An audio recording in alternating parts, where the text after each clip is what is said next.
Shalom Elohim, haleluya, puji nama Tuhan. Semangat pagi Bapak Ibu Saudara yang dikasihi Tuhan kita, Yesus Kristus. Jumpa lagi bersama saya Pendeta Samuel Mabuntu dalam Renungan Pagi ke 1931 hari. Renungan Pagi ini mengudara, puji Tuhan. Bapak Ibu Saudara yang dikasihi Tuhan, sebelum kita mengawali segala aktivitas kita di pagi hari ini, mari kita buka hari ini bersama Tuhan dengan mendengarkan firman Tuhan. Sebelum kita membaca, mendengarkan, dan merenungkan firman Tuhan hari ini, mari kita berdoa. Minta pimpinan Roh Kudus. Kita berdoa. Bapa di surga, berbicaralah kepada kami semua. Pakai firman Tuhan ini untuk menegur kami, menasihati kami, menguatkan kami, meneguhkan iman percaya kami, dan menuntun kami supaya kami terus berjalan di jalan Tuhan yang benar. Dan pakai firman Tuhan ini untuk memberkati kami semua. Di dalam nama Tuhan Yesus yang adalah firman Allah yang hidup, kami berdoa. Amin. Haleluya. Bapak Ibu Saudara yang dikasihi Tuhan, mari buka Alkitab kita dalam 1 Tawarik pasal 10 ayat 1 sampai ayat 14. Di bawah perikop Saul mati. Demikian firman Tuhan. Orang Filistin berperang melawan orang Israel. Orang-orang Israel melarikan diri dari hadapan orang Filistin, dan banyak yang mati terbunuh di pegunungan Gilboa. Orang Filistin terus mengejar Saul dan anak-anaknya dan menewaskan Yonatan, Abinadab, dan Malkisua, anak-anak Saul. Kemudian makin beratlah pertempuran itu bagi Saul. Para pemanah menjumpainya dan melukainya. Lalu berkatalah Saul kepada pembawa senjatanya, "Hunuslah pedangmu dan tikamlah aku, supaya jangan datang orang-orang yang tidak bersunat ini memperlakukan aku sebagai permainan." Tetapi pembawa senjatanya tidak mau, karena ia sangat segan. Kemudian Saul mengambil pedang itu dan menjatuhkan dirinya ke atasnya. Ketika pembawa senjatanya melihat bahwa Saul telah mati, ia pun menjatuhkan dirinya ke atas pedangnya, lalu mati. Jadi Saul, ketiga anaknya dan segenap keluarganya sama-sama mati. Ketika dilihat seluruh orang Israel yang di lembah bahwa tentara telah melarikan diri dan bahwa Saul serta anak-anaknya sudah mati, maka mereka meninggalkan kota-kota mereka, lalu melarikan diri juga. Kemudian datanglah orang Filistin dan menetap di sana. Ketika keesokan harinya, orang Filistin datang merampasi orang-orang yang mati terbunuh itu. Didapati mereka Saul dan anak-anaknya tergelimpang di pegunungan Gilboa. Mereka merampasinya dan mengambil kepala Saul dan senjata-senjatanya. Lalu menyuruh orang berkeliling di negeri orang Filistin untuk menyampaikan kabar itu kepada berhala-berhala mereka dan kepada rakyat.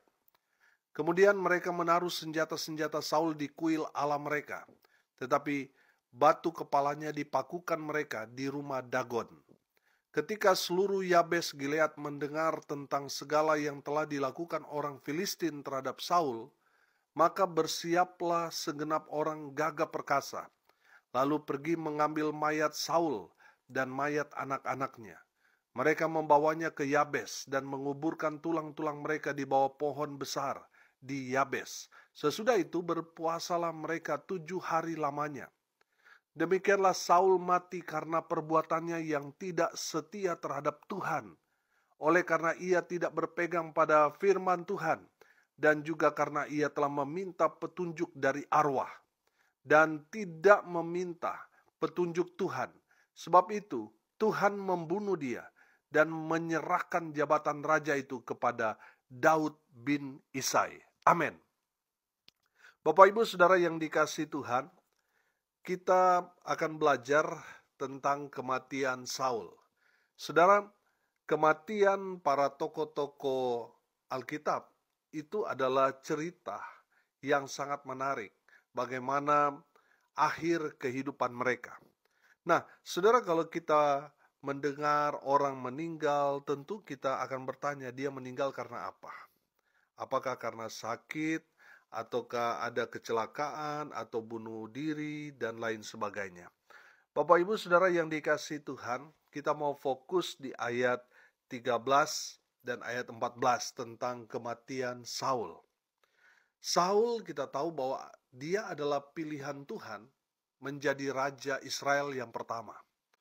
Tapi di akhir hidupnya dia mati binasa. Saudara yang dikasihi Tuhan, jangan merasa saudara sudah menjadi orang Kristen, lalu saudara santai-santai, saudara tidak hidup di dalam kesetiaan, di dalam iman percaya saudara kepada Tuhan. Saudara bisa dicampakkan kalau saudara apa? Saudara hidup sama seperti Saul. Nah, kita belajar dari kematian Saul. Saul mati karena apa? Firman Tuhan dikatakan yang pertama, karena perbuatannya yang tidak setia. Saudara jangan berpikir karena saudara sudah orang Kristen tapi saudara tidak setia beribadah kepada Tuhan, saudara akan seperti Saul, binasa. Saudara yang dikasihi Tuhan, saya pelajari bahwa kalau kita mengikut Tuhan, yang Tuhan lihat bukan jumlah persembahan, bukan dari segi pelayanan kita melayani di bidang apa, tidak, tapi kesetiaan. Saudara yang dikasihi Tuhan, Tuhan menghendaki kita semua, orang-orang percaya setia dalam pekerjaan Tuhan, setia dalam melayani Tuhan. Di saat Tuhan datang kali kedua, biarlah Tuhan mendapati saudara dan saya tetap setia bekerja di ladang Tuhan, tetap setia di dalam mengikut Tuhan. Amin. Haleluya. Bapak Ibu Saudara yang dikasihi Tuhan, yang pertama, Saul mati karena apa? Karena perbuatannya yang tidak setia. Yang kedua, Saul mati karena ia tidak berpegang pada firman Tuhan. Nah, saudara yang dikasihi Tuhan, menarik dalam kejadian Saul tidak taat kepada Tuhan karena pada saat itu waktu Israel berperang melawan musuh Israel, Samuel sudah mengatakan kepada dia 7 hari sejak dari sekarang aku akan kembali dan memberikan korban persembahan kepada Tuhan. Nah, rupanya dalam peperangan itu Israel mengalami kekalahan. Sehingga sebagai raja, Saul mengalami frustasi, stres. Sehingga dia nggak sabar akan menanti kedatangan dari Samuel. Nah, kalau kita belajar konteks firman Tuhan dalam perjanjian lama, yang memberikan korban persembahan itu, yang membakar korban persembahan itu adalah seorang imam. Tidak boleh sembarang orang, harus seorang imam. Nah, Saul berpikir dia ini kan sebagai seorang raja yang dipilih Tuhan untuk menjadi raja Israel. Makanya dia mau menggantikan posisi Samuel sebagai imam. Saul sendiri yang memberikan korban persembahan kepada Tuhan. Setelah dia memberikan korban persembahan kepada Tuhan, tiba-tiba Samuel datang. Saudara yang dikasihi Tuhan, dari cerita itu kita belajar bahwa di dalam menjalani kehidupan ini kita perlu sabar menanti. Lakukan apa yang menjadi tugas kita.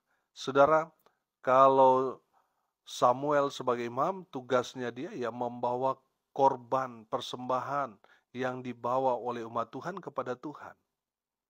Dia tidak boleh jadi raja. Demikian juga sebaliknya Saul, tugas dia sebagai raja. Untuk membawa korban persembahan kepada Tuhan itu tugas imam. Lakukan saja apa yang sudah menjadi tugas kita.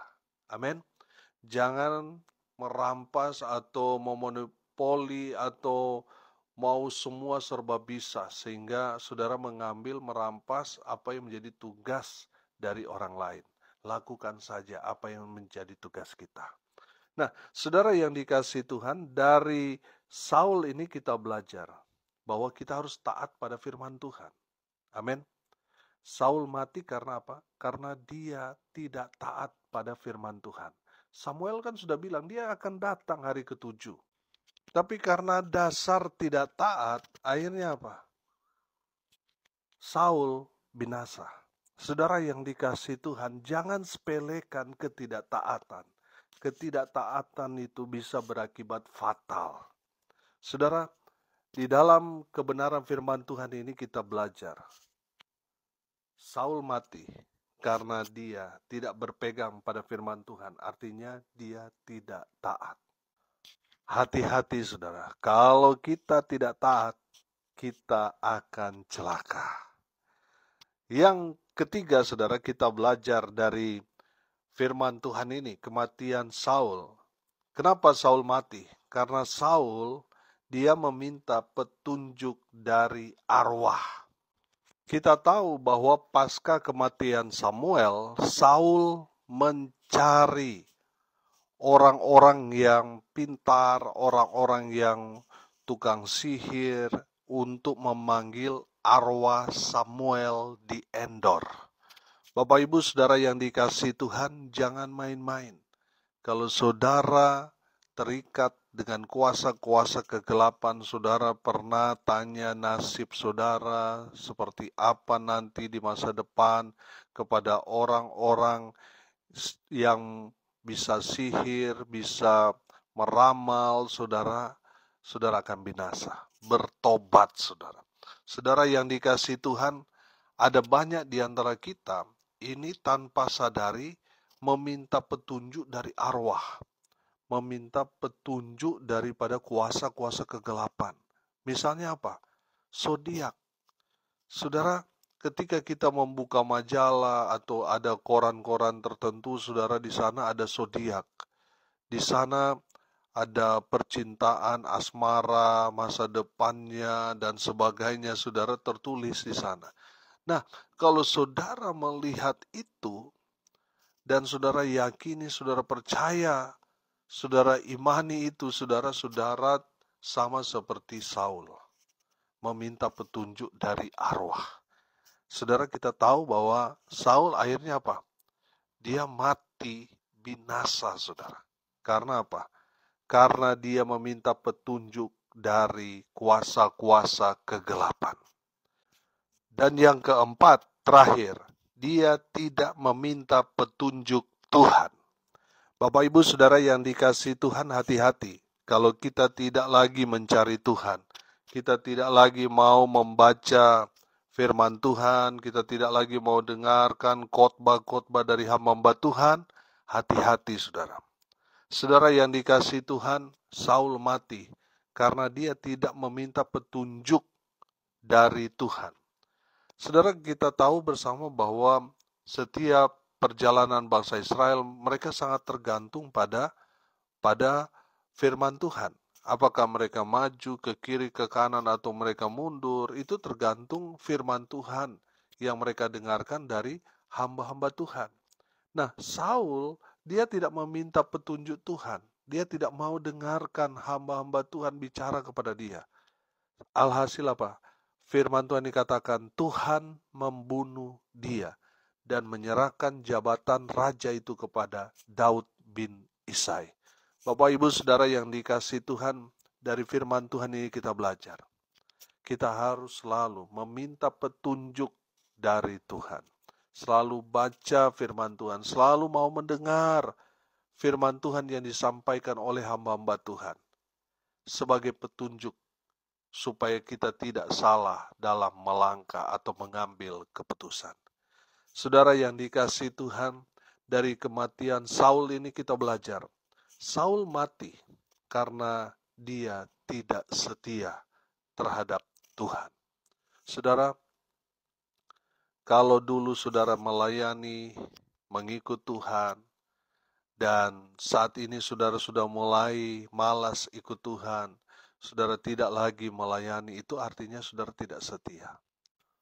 Dulu saudara aktif dalam pelayanan, dulu saudara suka menabur, suka berdoa, suka berkorban, tapi sekarang saudara tidak lagi seperti itu. Artinya saudara tidak setia.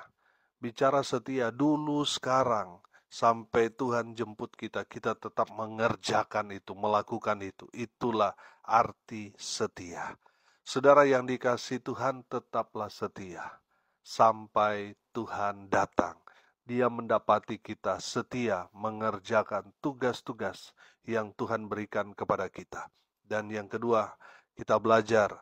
Saul mati karena dia tidak taat. Kita belajar, mari kita mau belajar taat kepada Tuhan. Dalam situasi kondisi apapun kita tetap taat pada firman Tuhan. Amin. Dan yang ketiga, kita belajar Saul mati karena ia meminta petunjuk dari arwah, meminta petunjuk daripada kuasa-kuasa kegelapan. Saudara, jangan pernah main api dengan kuasa-kuasa kegelapan. Karena apa? Karena tidak ada yang gratis. Kalau kita sudah kompromi dengan kuasa-kuasa kegelapan, maka dia akan meminta bayaran mahal. Dia akan mengambil satu persatu orang-orang yang ada di sekeliling kita. Makanya saudara, jangan pernah main api, karena itu akan membinasakan saudara. Jangan kompromi dengan kuasa-kuasa kegelapan, karena Tuhan benci dengan perbuatan-perbuatan meminta petunjuk daripada kuasa-kuasa kegelapan. Dan yang keempat, kita belajar. Saul mati karena Saul tidak meminta petunjuk Tuhan. Saudara yang dikasihi Tuhan, dari firman Tuhan ini kita belajar. Dengarkan khotbah-khotbah hamba-hamba Tuhan, gembala saudara. Baca firman Tuhan, teguran-teguran itu, saudara dengarkan itu sebagai petunjuk dalam saudara mengambil satu keputusan. Saudara yang dikasihi Tuhan, kalau kita melakukan seperti yang Saul lakukan, maka kita akan dipermalukan. Saudara lihat, cara mati Saul itu bukan cara mati seorang kesatria, itu bunuh diri. Bapak Ibu Saudara dengar ini baik-baik. Bunuh diri itu hanya akan membawa saudara kepada jalan tol masuk neraka. Jadi orang yang mati bunuh diri tidak akan masuk surga, tempat mereka di neraka. Saudara, makanya tadi saya bilang, Saul ini matinya dia itu tragis. Dia binasa. Artinya dia tidak masuk surga, saudara, karena kehidupan dia yang bertentangan dengan firman. Nah, saudara yang dikasihi Tuhan, hari ini kita belajar. Tetaplah setia, taat, jangan kompromi dengan kuasa-kuasa kegelapan. Mintalah petunjuk kepada Tuhan. Maka Tuhan akan memberkati kehidupan saudara dan saya hari ini sampai selama-lamanya. Amin. Mari kita berdoa. Bapa di surga, berkati semua pendengar dimanapun mereka berada. Tuhan memberkati hidup mereka, rumah tangga mereka diberkati. Mereka yang sakit disembuhkan, mereka yang lemah dikuatkan, mereka yang berduka cita diberikan penghiburan, kekuatan dari Tuhan. Hamba berdoa biarlah berkat dari surga turun memenuhi semua pendengar. Bapak Ibu Saudara yang dikasihi Tuhan, arahkanlah hatimu dan terimalah berkat dari Tuhan Yesus. Tuhan memberkati engkau dan melindungi engkau. Tuhan menyinari engkau dengan wajah-Nya dan memberi engkau kasih karunia. Tuhan menghadapkan wajah-Nya kepadamu dan memberi engkau damai sejahtera. Di dalam nama Tuhan Yesus, sumber segala berkat. Bapak Ibu Saudara yang percaya, diberkati Tuhan, katakan amin. Puji Tuhan. Bapak Ibu Saudara yang dikasihi Tuhan, kalau saudara merasa diberkati melalui renungan pagi ini, bagikan juga kepada saudara-saudara yang lain, supaya mereka juga diberkati. Karena untuk itulah kita dipanggil, untuk jadi berkat. Salam kasih dari Kota Sorong, Papua Barat Daya. Saya Pendeta Samuel Mabuntu. Sampai jumpa besok pagi. Tuhan Yesus memberkati kita semua. Haleluya.